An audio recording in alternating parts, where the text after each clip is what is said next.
आगरा में गैस गोदाम में अचानक से गैस सिलेंडर फट गया और इसी दौरान गैस सिलेंडर फटने से कर्मचारी की मौत हो गई। वहीं घटना से इलाके में हड़कंप मचा हुआ है। सूचना के बाद मौके पर पहुंची पुलिस ने कार्रवाई शुरू कर दी है। ये मामला दरअसल थाना इरादत नगर क्षेत्र के गांव का बताया जा रहा है। तो गैस गोदाम में सिलेंडर फटने से यह हादसा हुआ है और इस हादसे में एक की मौत हो चुकी है, कर्मचारी बताया जा रहा है। और इलाके में इस घटना के बाद से हड़कंप मचा हुआ है। मौके पर पहुंची पुलिस ने कार्रवाई शुरू कर दी है। दरअसल इरादत नगर थाना क्षेत्र के एक गांव का ये पूरा मामला बताया जा रहा है, जहां पर गैस सिलेंडर फटने से हादसा हुआ है, एक की मौत हुई है।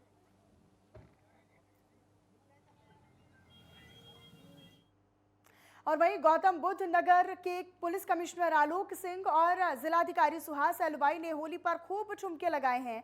इसका एक वीडियो सोशल मीडिया पर भी खूब ज्यादा देखा जा रहा है, जिसमें पुलिस कमिश्नर आलोक सिंह और जिलाधिकारी सुहास एलवाई होली के जश्न में झूमते हुए नजर आ रही हैं। दरअसल आपको बताते चले कि सूरजपुर में पुलिस लाइन में प्रशासनिक और पुलिस अधिकारियों ने एक साथ मिलकर होली का त्योहार मनाया। उसी दौरान जिले के दोनों सबसे बड़े अधिकारी झूमते भी दिखाई दिए।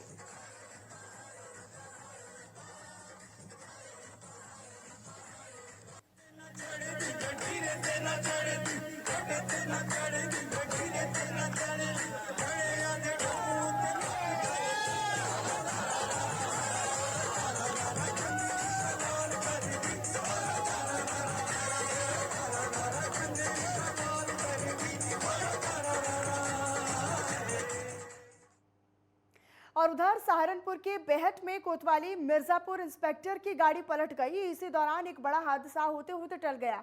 वहीं इंस्पेक्टर अजय कुमार समेत एक दरोगा और चालक के घायल होने की भी खबर मिल रही है। बताते चले कि शनिवार को थाना मिर्जापुर इंस्पेक्टर सूचना पर कोतवाली मिर्जापुर के पांडली ग्रंट जा रहे थे। वहीं पर इस दौरान रास्ते में उनकी गाड़ी पलट गई, जिसमें इंस्पेक्टर अजय कुमार, एक दरोगा और चालक घायल हो गए।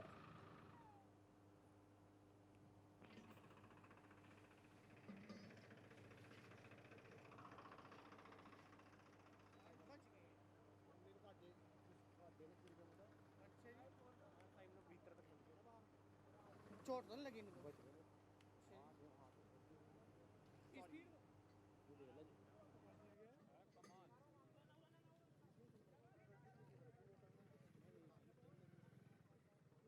यूपी के सहारनपुर में ये पूरा मामला सामने आया है, जहां पर इंस्पेक्टर और एक दरोगा समेत एक जो चालक था गाड़ी का, वो भी गंभीर रूप से घायल हो गए हैं। और ये बड़ा हादसा होते होते टला है।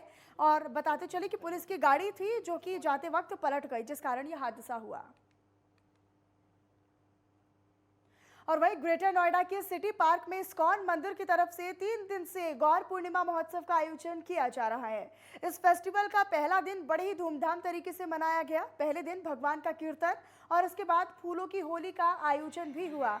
बताते चले कि गौर पूर्णिमा महोत्सव में हजारों की संख्या में लोगों ने शिरकत की। कार्यक्रम के दौरान बीजेपी नेता सुनील भाटी भी यहां पर मौजूद नजर आए। और वहीं ग्रेटर नोएडा के इस्कॉन अध्यक्ष अतुल कृष्ण दास ने चैतन्य महाप्रभु की शिक्षाओं के विषय में लोगों को शिक्षा भी दी, जानकारी दी। हरिनाम संकीर्तन प्रचार से संबंधित एक नाटक का आयोजन हुआ। बताते चले कि कार्यक्रम के दूसरे ही दिन राधा कृष्ण नौका विहार भक्तों के लिए विशेष आकर्षण का केंद्र रहा। उपाध्यक्ष रसराज गौर दास ने बताया कि इस प्रकार तीसरे दिन रविवार को कीर्तन, कथा और बच्चों के कार्यक्रम का आयोजन किया जा रहा है। और इस कार्यक्रम में इस्कॉन ग्रेटर नोएडा के सभी नगर वासियों को आमंत्रित कर रहा है।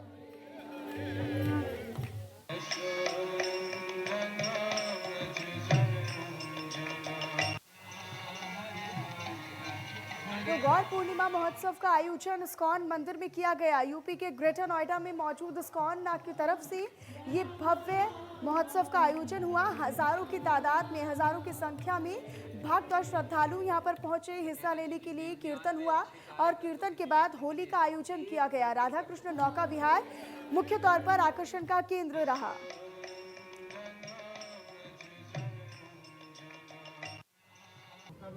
जैसे लाइफ में जैसे मशीन को चलाने के लिए मैनुअल चाहिए होता है, उसी तरह से हमारे लाइफ को चलाने के लिए भी एक मैनुअल चाहिए होता है कि इस लाइफ को कैसे जीना है।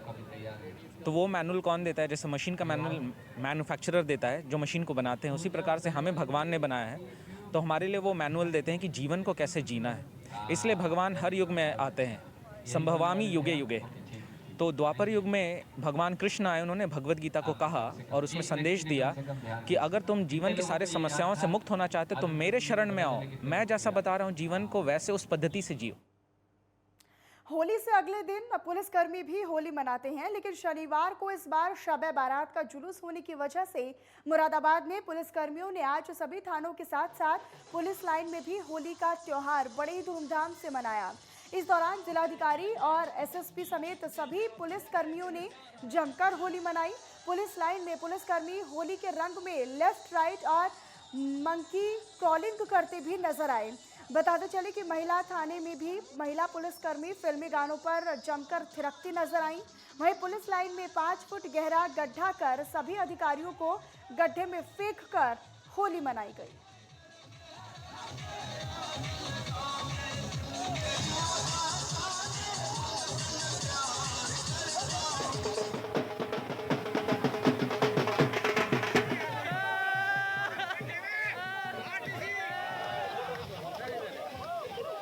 त्योहार और शब बारात का त्यौहार जो है पिछले 72 घंटे बहुत मेहनत के बाद पुलिस ने संपन्न कराई है सकुशल।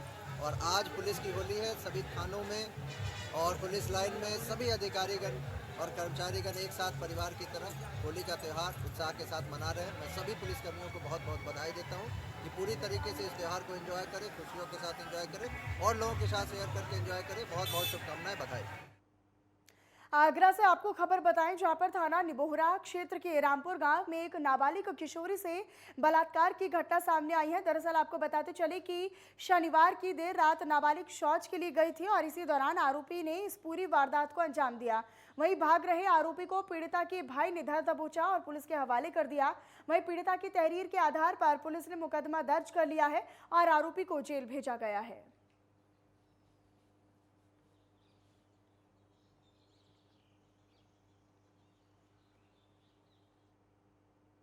और वहीं आगरा के चंबल नहर में एक बड़ा हादसा हो गया। दरअसल यहां पर पैर फिसलने के कारण एक युवक नहर में जा गिरा। नहर में डूबते हुए युवक को बचाने के लिए 3 और युवक नहर में कूद गए, जिसके बाद युवक को स्थानीय लोगों ने बाहर निकाला। वहीं तीनों युवक पानी में लापता हो गए। जानकारी मिलते ही पुलिस मौके पर पहुंची और गोताखोरों की मदद के द्वारा रेस्क्यू ऑपरेशन चलाया गया। बड़ी मशक्कत और मेहनत के बाद तीनों युवकों को गंभीर हालत में नदी से बाहर निकाला गया, लेकिन जब तक तीनों युवकों की मौत हो चुकी थी।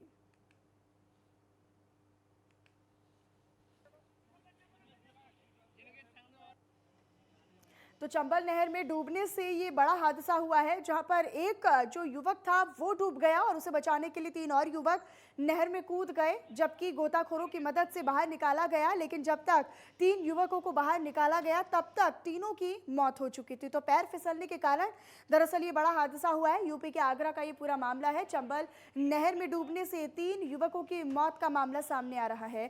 पैर फिसलने से युवक नहर में गिरा और उसे बचाने के लिए 3 और युवक नहर में कूदे जब यह हादसा हुआ। चंबल नहर में यह हादसा हुआ है।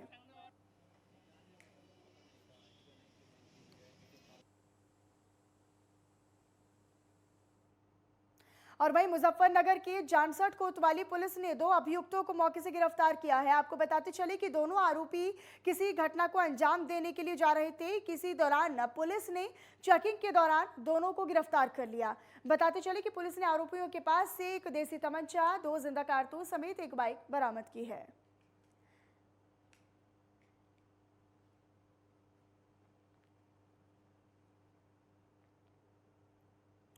और वहीं मेरठ से खबर आपको बताएं, जहां पर दूध बेचने वाले एक शख्स की धारदार हथियार से हत्या की वारदात को अंजाम दे दिया गया, जिसके बाद मृतक के परिजनों ने पैसों के लेन देन को हत्या का कारण बताया है।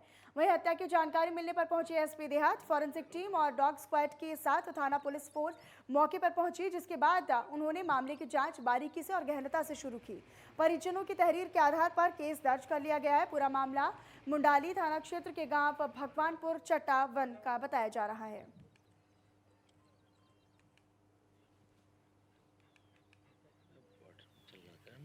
क्षेत्र मुंडाली में सतपाल उर्फ कलवा निवासी मंगलामल नामक व्यक्ति की कुछ लोगों के द्वारा लाठी डंडों से एवं धारदार हथियारों से हत्या कर दी गई है। जो मृतक के भाई हैं उनके द्वारा बताया गया है कि विशाल नामक एक व्यक्ति है, उसको उस पक्ष को 60,000 रुपये इन्होंने दिए थे, जिसके कारण दोनों पक्षों में रंजिश चल रही थी।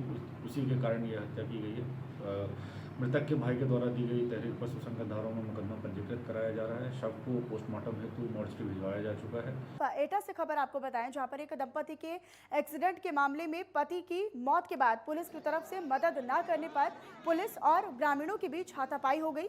इसी दौरान 1 दर्जन से ज्यादा लोग घायल हो गए हैं, ऐसी भी जानकारी मिल रही है। बताते चले कि एटा के जीटी रोड पर एक कार ने ग्रामीण दंपति को रौंद दिया, जिसमें पति की मौके पर ही मौत हो गई और वहीं दूसरी तरफ घायल पत्नी को गंभीर हालत में रेफर कर दिया गया। दुर्घटना होने पर पुलिस की तरफ से मदद न करने पर ग्रामीणों ने जमकर अपना विरोध भी जताया, प्रदर्शन किया। इसी दौरान ग्रामीण और पुलिस टीम में जमकर नोकझोंक हुई। वहीं आक्रोशित और गुस्साए ग्रामीणों ने शव रखकर हंगामा भी किया और पथराव किया। आपको ये भी बताते चले कि फिलहाल पुलिस ने आधा दर्जन से ज्यादा ग्रामीणों को हिरासत में ले लिया है और 5 थानों की पुलिस फोर्स समेत भारी पुलिस बल इलाके में तैनात किया गया है। हम गए मारे ना, हमारी आगे ससुर खत्म हो गए थे। जहाँ बोलोगे उसी में आएगा। वहाँ से बाप से लौट के आ रहे थे, हमको लगी पेशाब। वहाँ ठाड़े का हमने 60 में खड़ी थी, वो एक ईद वाला बहुत स्पीड में और मार के चला गया। मेरे खैयाम से उतर के ऊपर गया, तब तक मेरे पापा एक्सपायर वहीं कर। फिर उसके बाद आपने क्या किया? हमने एक एम्बुलेंस गई, एम्बुलेंस सरकारी अस्पताल लाई, वहाँ से थाने में ले गई। थाने में हम 2 पुलिस वाले थे। हमने कहा बाबूजी हमारी जहाँ पड़ती हो तहाँ पे उसको लिखवा दो, तो हम अपने माँ बाप को यहाँ ले जाएँ। तो पुलिस वाले ने बोला यहाँ कोई नहीं है, तो हमने बोला यहीं पे करवा दो, तो हम नहीं कर पाएंगे। तो पुलिस वाले ने हमको गाली दी, हमने फिर कुछ लिया। फिर हमारे गांव वालों ने जबरदस्ती की थोड़ी सी, मगर हमारे गांव वालों को उन्होंने फारगबाजी की 50 साल। कार्रवाई के लिए आपने कहा पुलिस से कार्रवाई कर? कार्रवाई किया, कार्रवाई नहीं कर दी। आज थाना पुलवा क्षेत्र में नगरिया मोड़ एक बाल कासिमपुर कर्जनी के साथ आ रहे थे, उसको बड़ी टक्कर मार दी और मौके पे उसको लेके थाना निछोली चला गया और वहाँ पे इन्होंने जो है अग्रिम कार्रवाई लिए अनुरोध किया। तो इसमें कुछ थाना स्टाफ से कुछ कहा सुनी, इसको लेके कुछ लोग और थाने पे कुछ इस मौके पे पूरी कार्रवाई की छानबीन की जा रही है। और वहीं आगरा से आपको खबर बताएं, जहां पर ससुराल पक्ष ने मौत के बाद विवाहिता का शव जलाकर उसे मौत के घाट उतार दिया। दरअसल जानकारी मिलने पर सीओ समेत भारी पुलिस फोर्स मौके पर पहुंचा और शव को कब्जे में लेकर पोस्टमार्टम के लिए भेज दिया है। वहीं वारदात के बाद ससुराल के पक्ष वाले लोगों ने मौके से फरार होने में कामयाब रहे। आपको बताते चले कि विवाहिता की शादी 5 साल पहले हुई थी और ये पूरा मामला थाना फतेहाबाद क्षेत्र के खंडेर न्यायपुरा का बताया जा रहा है और फिलहाल पुलिस ने मामला दर्ज कर आरोपी की तलाश शुरू कर दी है। आज तकरीबन 10 बजे फतेहाबाद थाने में कस्तूरी जो कि धौल की रहने वाली हैं, उन्होंने आके सूचना दी कि उनकी बिटिया रेखा, जिसकी शादी को मात्र 5 या 6 साल हुए थे, एक छोटा बच्चा था, उसको ससुराल वालों ने मार करके और वहीं खंडेर के पीछे जो खंडहर है उसमें, जो कि घर से मात्र 500 या 600 मीटर की दूरी पे है, उसमें जला दिया है। सूचना पाकर के थाना पुलिस द्वारा त्वरित रूप से कार्रवाई की गई, लेकिन तब तक ससुराल पक्ष के सभी लोग भाग चुके थे। हम लोगों ने टीम को बुला करके राख और हड्डियां एकत्रित कर ली हैं और बाकी सारे साक्ष्यों का संकलन करके तहरीर मिलने पे विधिक कार्रवाई की जाएगी। सर अभी कोई पकड़ा नहीं गया? अभी कोई पकड़ा नहीं गया है, तुरंत की घटना है। हमारी टीमें गठित कर दी गई हैं और उनको बनाया गया है, टीमें बना दी गई हैं, जल्दी गिरफ्तार कर लिया। शाहजहाँपुर के रौजा विद्युत उपकेंद्र में भीषण आग लग गई। घटना में ट्रांसफार्मर धू धू कर जल उठा, जिसके कारण उपकेंद्र में हड़कंप मच गया। आग लगने की जानकारी मिलने पर पुलिस और फायर ब्रिगेड की टीम मौके पर पहुंची और दमकल के कर्मी आग बुझाने में जुटे। हालांकि आग लगने का कारण अभी तक साफ नहीं हो पाया है।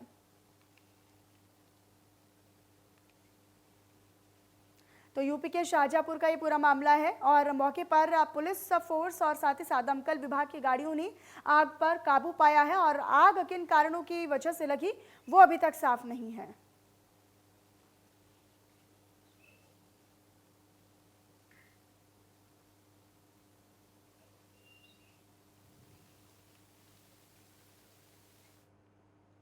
और वहीं ग्रेटर नोएडा में चोरों के हौसले बुलंद नजर आ रहे हैं। दरअसल यहां पर लगातार चोरी की वारदातों को अंजाम दिया जा रहा है। आरोपी बदमाश वारदात को अंजाम देते हैं, सीसीटीवी कैमरे में कैद हो रही हैं और इसके बावजूद भी पुलिस चोरों को गिरफ्तार करने में नाकाम साबित हो रही है। वहीं लाखों के सामान चोरी होने के बाद भी पुलिस ने पीड़िता की शिकायत पर मुकदमा दर्ज नहीं किया है।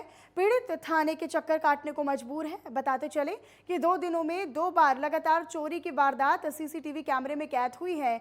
वहीं अभी तक बदमाश पुलिस की गिरफ्त से फरार बताए जा रहे हैं। मेरा नाम टीकाराम शर्मा है। मेरा पतंजलि का एक चिकित्सालय है डिसेंट ट्रेडिंग कंपनी के नाम से, नगर पालिका के बराबर में। उस पर 2 ताले तोड़ करके रात को 3 लोगों ने उसमें चोरी की है। लगभग 1 लाख के आसपास का सामान अनुमानित उसमें वो ले गए हैं। एक कंप्यूटर सिस्टम पर वो सारी वीडियो, सारे फ़ोटो थाने को प्रोवाइड करा दिए गए हैं। पहले ही दिन करा दिए गए थे, दूसरे दिन उनका फिर टेलीफोन आया, फिर उनको जो वीडियो थी वो भी प्रोवाइड करा दी। अभी तक इस पर कोई कार्रवाई नहीं हुई है। 1 हफ्ता से ज़्यादा समय बीत चुका है।